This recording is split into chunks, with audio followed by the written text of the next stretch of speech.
Driavana malala dia manonona ny fiadanan'i Jesosy Kristy ho anareo indray ny fanahy masina izay nitarika tsikatra na mpiandohanany amen'ny fonareo ampitombo aminareo amin'ny fahalalana tsara an Jesosy Kristy mandritra izao toriteny izao. Eny amin'ny fiainana eny driavako, na eny amin'ny fiainam-pirenena, na ao amin'ny fiainan'ny ankohonana, indrindra ato amin'ny fiainan'ny fiangonana, vao misy zavatra kely iray miseho dia maila keritsika olombelona miteny hoe samotsarainy tantara e, aleo ny tantara hitsara, mbola ho tsarainy sy ny sisa sy ny sisa. Ary tena marina izany driavako satria ninona marina asehontsika ninona zavatra mitranga dia tena ho tsarainy tantara tokoa isika tsirairay avy. Izany hoe mandravitra tantara isika eto amin'ity tany ity. Ny fisiantsika dia mandravitra ny tantarantsika manokana. Ny fisiantsika tsirairay no mandravitra ny tantaram-piangonantsika. Isika tsirairay ihany koa no miara mandravitra ny tantaram-pirenentsika. Dia tena marina tokoa izay zava-mitranga eo dia samotsarainy tantara isika. Andeha jerentsika ny tantaran'i Ezekia mpanjaka driavako malala amin'ity anio ity. Ny mpanjaka faharoa toko 7:10 ny 1:1 ka hatramin'ny 5. Mpanjaka faharoa toko 7:10 ny 1:1 ka hatramin'ny 5. Mirakitra indrindra ny tantaran'i Ezekia mpanjakan'i Joda ny perikiopa riavako. Manana tantarany zany Ezekia zany, raha nanaraka tsara ny vaky teny isika izay eo ambany masika raha teo ihany koa. Manana ny tantarany zany mpanjaka Ezekia zany ary malaza ho mpanjaka endry. Rehefa nosoratana ny tantarany, rehefa nambara ny tantarany tamin'izay faefana nomen'Andriamanitra azy, resy lahatra ny mpanoratra sy izay namaky ny tantarany fa mpanjaka endry. Izany mpanjaka Ezekia izany. Nandritra ny mpanjaka rehetra nitondra tao i Joda dia tena nojerena avokoa ny tantaran'izay mpanjaka ny fandimby fa teo no nanana tantara ratsy. Ary izay ihany ny fiainana rehefa manoratra tantara, na tantara tsara na tantara ratsy nosoratantsika eto amin'ity fiainana ity. Rehefa mijery izao tsika ny tantarany mpanjaka Ahaza izay ray niteraka ny Ezekia dia nalaza tamin'ny tantara ratsy izy. Rehefa nijerena ny tantarany manontolo, ny fomba fitondran'ny fanjakana dia nalaza olona tsy mpanaraka ny sitrapon'Andriamanitra izy ary niala tamin'ny sitrapon'Andriamanitra fa nankasitraka ny fahavalo, nila sitraka, nila ranondranony tamin'ny fahavalo ka nalaza ho mpanjaka ratsy ny rainy Ezekia izay atao hoe Ahaza mpanjaka. Fa Ezekia kosa nanana tantara tsara, nalaza mpanjaka tsara izy teo amin'ny tantarany. Raha isika ireto riavana zao no samy hanoratra tantara, andinika ny tantaram-piainantsika nandritra n'izay asa fanompotsika izay mety asoratra ve mpanoratra hoe ndenge mba samy andiny tena kely vetivety, mety ateny ve mpanoratra hoe any amin'ny farany pejy ihany hoe Ianna dia mazoto tamin'ny asan'Andriamanitra. Ianna dia mpanolo tena mandrakariva amin'ny asan'Andriamanitra. Ianna dia tena tsara fiasa tamin'ny asan'Andriamanitra. Sa mety inona re no soratany tantara? Raha manoratra ny tantara mpiainantsika amin'ny asa fanompoana ny mpanoratra. Izay inoko fa tsy misy isafidy tantara ratsy isika, fa samy mikendry anana tantara tsara toa ny Ezekia mpanjaka ihany koa. Lalana roa riavako no atoron'izao tenin'Andriamanitra izao. Lalana roa no atorony tantarany Ezekia mpanjaka mba hananantsika tantara tsara satria dia marina tokoa fa samy ho tsarainy tantara isika. Ho tsarainy tantara isika rehefa tonga any ny any aorinany. Fantaniana petraka ary dia zao, te hanana tantara tsara ve ianao? Te hanana tantara tsara ve ianao amin'ny asa fanompoana izay niantson'Andriamanitra anao? Raha te hanana tantara tsara ianao, voalohany ataovy izay hisandratan'ny voninahitr'Andriamanitra. Riavako, raha te hanana tantara tsara ianao amin'ny fiainanao manontolo, indrindra amin'ny asa fanompoana izay nametrahan'Andriamanitra anao, ataovy izay hisandratan'ny voninahitr'Andriamanitra amin'ny fisinao ka masahi mandrava izay karazan-javatra rehetra manakona ny voninahitr'Andriamanitra. Matoa tsy miseho ny voninahitr'Andriamanitra amin'izay toerana alehanao misy zavatra manakona azy ao. Masahi mandrava izany raha te hanana tantara tsara isika. Hezekia mpanjaka vao tonga teo amin'ny fitondrany dia nanavao ny tempolo no nataony voalohany. Nanavao izay nanala izay karazan-javatra rehetra tsy nahazahoan'ny olona nifantoka tamin'Andriamanitra. Eo amin'ny 14 amin'ny mpanjaka faharoa toko 7 io riavana dia mitantara hoe nandrava ny fitoerana avo ny mpanjaka Hezekia. Nandritra ny taona maro teo foana izany toerana avo izany fa tsy sanikitika ny mpanjaka sasany. Misy ihany koa hoe novakiny ny tsangam-bato sampy. Nandritra ny fotoana maro nisy tao jody izany tsangam-bato sampy izany fa ny mpanjaka teo alohany tsy sanandrava izany.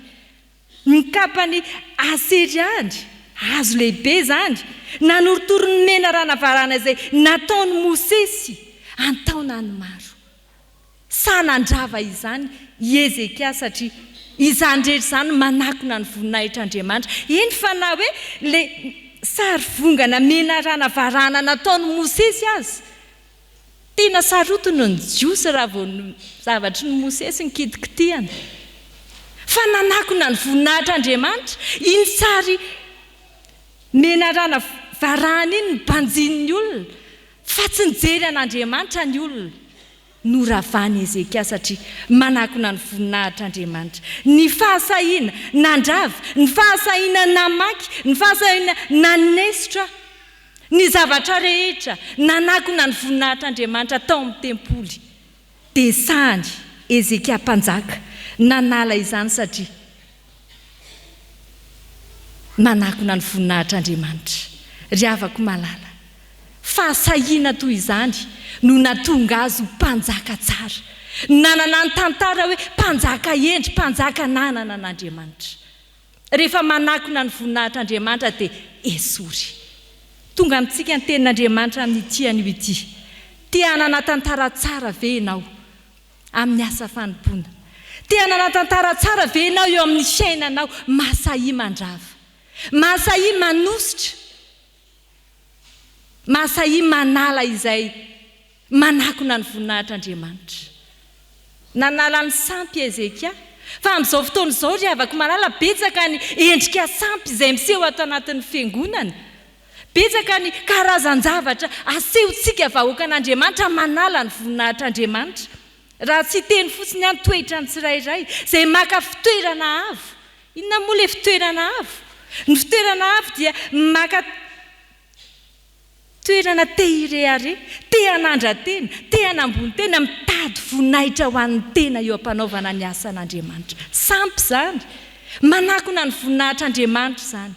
Raha tsy teny fotsiny ny toe-tsain'ny olona tsirairay avy, tia manavakavaka olona, sampy izany ry havako malala. Raha sahantsika ny mandrava izany, anoratra tantara tsara isika manomboka eto ho an'ny fiangonana. Mahasahi mandrava, mahasahi manova, mahasahi mametraka ny voninahitr'Andriamanitra eo amin'ny sehatra izay misy anao. Zao ary, raha te hanoratra tantara tsara ianao eo amin'ny fiainanao, aza miankina ny herin'ny tenanao samirery. Tsy vitanao samirery izany hoe anova zavatra izany fa miankina amin'Andriamanitra. Aza mitoky amin'ny fahaizanao fahankino amin'Andriamanitra. Ry havana malala, ny fananana tantara tsara dia miainga amin'ny fahasahiana. Ny fahasahiana manala ny faharatsiana rehetra izay misy eo aminao. Andeha andiny tena kely sika ry havana hoe inona ireny zavatra nataontsika manakona ny voninahitr'Andriamanitra, tsy hisehoan'ny voninahitr'Andriamanitra ato amin'ny fiangonana izay misy atsika. Inona ireny toetra mbola tsy mety ataontsika tsy hisehoan'ny voninahitr'Andriamanitra, ka isaky ny mahita antsika ny olona iray dia ny toetra ratsitsika no hitan'ny olona fa tsy mahita an'Andriamanitra izy.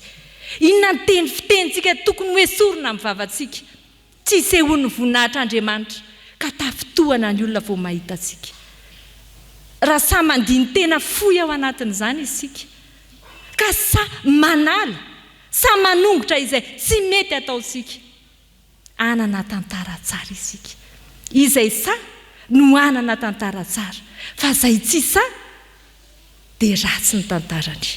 Ry havana malala, tianao ve ny anana tantara tsara amin'ny asa fanompoana ataovy izay isandrata ny voninahitr'Andriamanitra aza manandra-tena amin'ny fanompoana an'Andriamanitra. Fa ny faharoa izay nataony Ezekia ihany koa dia izao, tia anana tantara tsara izy. Petraka amintsika ny fanontaniana hoe tianao ve ny anana tantara tsara amin'ny asa fanompoana. Faharoa, mijoroa amin'ny finoana mandrakariva. Mijoroa amin'ny finoana mandrakariva. Ny fijoroana amin'ny finoana dia avako malala ny lakile amin'ny fahombiazana ananana tantara tsara. Ny fijoroana amin'ny finoana no lakile amin'ny fahombiazana ananana tantara tsara. Raha tsy manana finoana ianao, tsy manana fanalahidy idirana ho any amin'ny vavadiny tantara tsara, aizany any amin'ny fiainana mandrakizay. Raha tsy mijoro amin'ny finoana ianao, tsy ho tafiditra ho isan'ny mpandovan'ny fiainana mandrakizay dia ny ety an-tany.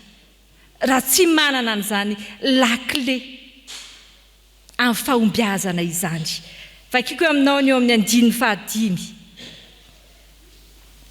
Jehovah-Andriamanitry ny Israely no nitokiny, ka dia tsy nisy tahaka azy tamin'izay rehetra mpanjakany Joda na tao aorianany na teo alohany. Zany ny tantaran'i Ezekia zany. Ny fifikirany tamin'Andriamanitra, ny fitokiny tamin'Andriamanitra no nahatonga azy niavaka indrindra. Niavaka raha samy niavaka teo amin'ny mpanjaka izay nifandimbina teo alohany na tao aorianany. Niavaka izy tamin'ny mpanjaka rehetra. Isika koa ve mba te hiavaka amin'ny fahatsarana? Indraindray misy miavaka amin'ny faharatsiana, fa ty mpanjaka ity niavaka amin'ny fahatsarana. Raha te hiavaka amin'ny fahatsarana, mifikira amin'Andriamanitra. Raha te hiavaka amin'ny fiainana tantara tsara, matokia an'Andriamanitra mandrakariva. Ny olona tsy mifikitra amin'Andriamanitra no miavaka amin'ny faharatsiana.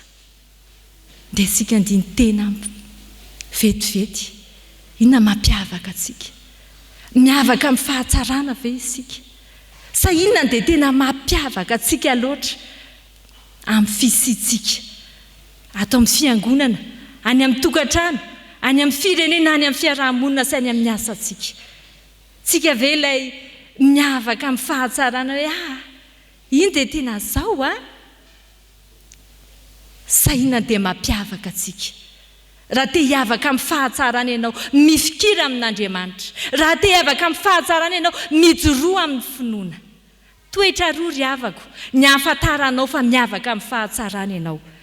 Ny eo amin'ny 5:7 dia vakiko aminao amin'ny anaran'i Jesosy.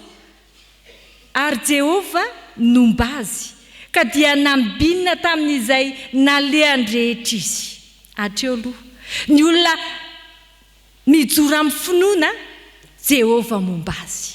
Zay aloha ny voalohany. Ananana hoe miavaka amin'ny fahatsarana ianao, mifikitra amin'ny finoana ianao, mahatsapy ianao fa momba anao Jehovah. Ary rehefa momba anao Jehovah, dia tohizako ny amin'ny tapany manaraka, ary niodina tamin'ny mpanjakany Asiria izy, ka tsy nanompo azy. Dikan'izany ry havana dia zao, rehefa Jehovah nomba ny Ezekiela, dia nanana hery izy niodonana tamin'ny fahavalo. Ny fanena tamin'ny fahavalo izy fa nanana hery nidifina tamin'ny fahavalo. Raha Jehovah ny momba anao, manana hery ianao anoherana fahavalo. Raha Jehovah ny momba anao, manana hery ianao hialana amin'ny fankapana, tsarovo mandrakariva. Fa naiza toerana misy ianao, misy fankapana. Eny fa nahato amin'ny fiangonana aza. Ka raha tsy mahay mifikitra amin'Andriamanitra ianao, tsy manana hery anoherana ireny. Tsarovy. Fa ny saonjo iray lohasa tsy ilaozany izay, raha mivory ny zanak'Andriamanitra mba, ka raha tsy manana hery ianao eo anatrehany ireny, anana tantara ratsy ianao satria azo mipaka-panahy maro samihafa.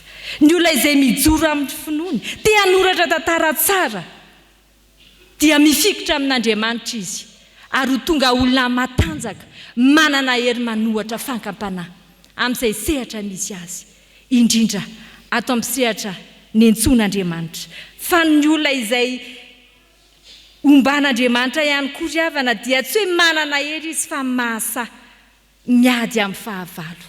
Toy izany nataon'ny mpanjaka Ezekia eto. Vakiko aminao ny 9:5 manao hoe izy no namely ny Filistina hatrany Gaza sy ny faritaniny, ka noravainy avokoa hatramin'ny tilikambo ny mpiambina ka hatrany amin'ny tanàna mimanda.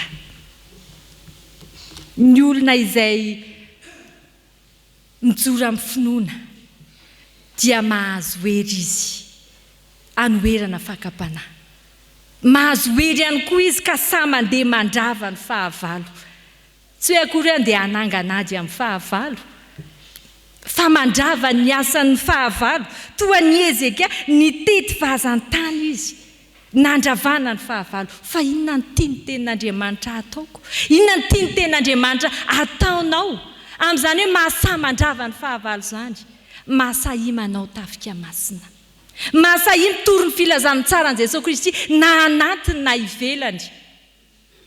Ahoana ilay hoe tafika masina anatiny? Aza variana hoe ato am-piangonana dia tsy mila tafika masina ny tsirairay, fa ny io akaikinao io indrindra mila tafika masina. Mila resenao lahatra, ampaherezinao amin'ny finoanan'i Jesosy Kristy. Mila mifampahery. Ao anatin'izany dia efa hoe tafika masina. Tsy mila mifana ratsy, mila mifampahery sy mifanohana amin'ny zavatra rehetra. Ary izany tenen'ny tenin'Andriamanitra eto, mahasa manao tafika masina amin'ny eo akaikinao. Ome fitiavana ny eo akaikinao. Toroy lalana ny eo akaikinao raha sendra mivily. Ry avako malala rehetra ao amin'ny tompo tandremo anefa, sao tonga mpanao tafika masina tsy manana fitaovam-piadiana, sendra tafika masina tsy manam-pinoana, ka voatafika indray ny farany. Mpanafika voatafika, rehefa tonga any amin'ny tafika masina any dia azo ilay ratsy. Rehefa tonga eo am-panaovana ny asan'Andriamanitra dia voasito ny devoly. Anao zavatra tsy mifanaraka amin'Andriamanitra, mifikira amin'Andriamanitra, mijoroa amin'ny finoana mandrakariva. Raha fitinina izay voalaza tamin'ny tiany ity ry havako, miainga amin'ny tantaran'i Ezekiela, dia te hanome tantara tsara anao Andriamanitra. Zana ny tiany ianao, tsy tiany hanana tantara ratsy. Manoro lalana anao ny tenin'Andriamanitra, fa raha te hanana tantara tsara ianao, mahasa manandratra ny voninahitr'Andriamanitra. Rodany hoe sory izay zavatra manakona ny voninahitr'Andriamanitra ataonao. Raha hitanao misy manakona ny voninahitr'Andriamanitra ataon'ny namanao, aintsio ny namanao.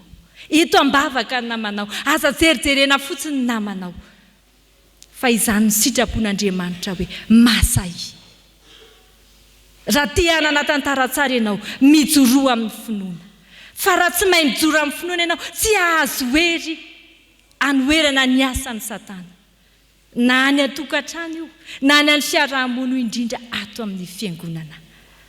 Mahereza indrindra ry havako, fa Andriamanitra dia miandrandra antsika hanana tantara tsara, hisantatra sady ny fiainana mandrakizay dia ny ety an-tany. Ho an'Andriamanitra irery any voninahitra, fa ho anareo izany teny izany.